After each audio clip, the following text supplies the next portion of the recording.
Hi, Center School Cardinals. It's Miss Manna, and I'm so excited to be your bedtime story reader tonight. I'm going to be sharing one of my all-time favorite books with you, and it also happens to be written by one of my most favorite authors. The book is titled Pezzettino, and it's written by Leo Lionni. Leo Lionni is one of my favorite authors for a couple of reasons. The first reason is he always writes books with a really positive message, and they usually have something to do with staying true to yourself, believing in yourself, and knowing that you're special in every way. And I think it's just a really nice message to hear every once in a while. He's also one of my favorite authors because he doesn't just write the words of his books, he actually is also the illustrator, and I think that makes him extra special. So get a cozy blanket, find a comfy spot to sit, and listen to one of my favorite stories. Pezzettino by Leo Lionni. Pezzettino. His name was Pezzettino. All the others were big and did daring and wonderful things. He was small, and surely must be a little piece of somebody else, he thought. He often wondered whose little piece he could be, and one day he decided to find out. "Excuse me," he asked the one who runs, "am I perhaps your little piece?" "How could I possibly run if I had a piece missing?" said the one who runs, somewhat surprised. "Am I your little piece?" he asked the strong one. "How could I be strong if I had a piece missing?" was the answer.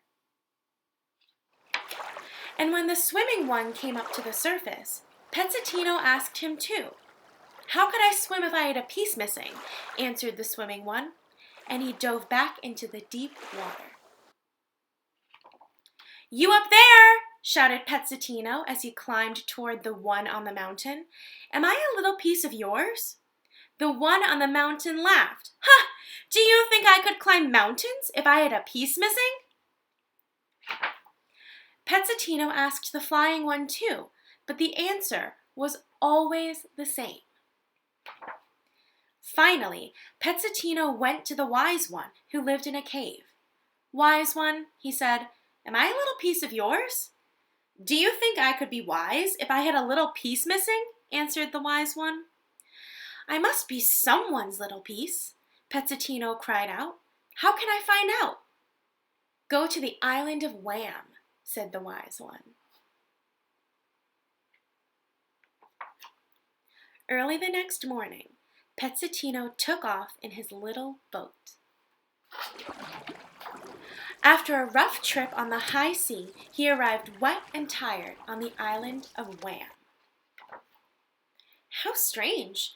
The island was nothing but heaps of pebbles. Not a tree, not a blade of grass, and above all, not a single living creature. Pezzettino climbed up and down, until finally, exhausted, he tripped, tumbled down, and broke into lots of little pieces. The wise one had been right. Pezzettino now knew that he too, like all the others, was made of little pieces. He picked himself up, and when he was sure there was not a single little piece missing, he ran back to his boat. He rowed all night to get home as fast as he could. All his friends were waiting for him. "I am myself!" he shouted, full of joy. His friends didn't quite understand what he meant, but Pezzettino seemed happy, and so they were happy too. The end.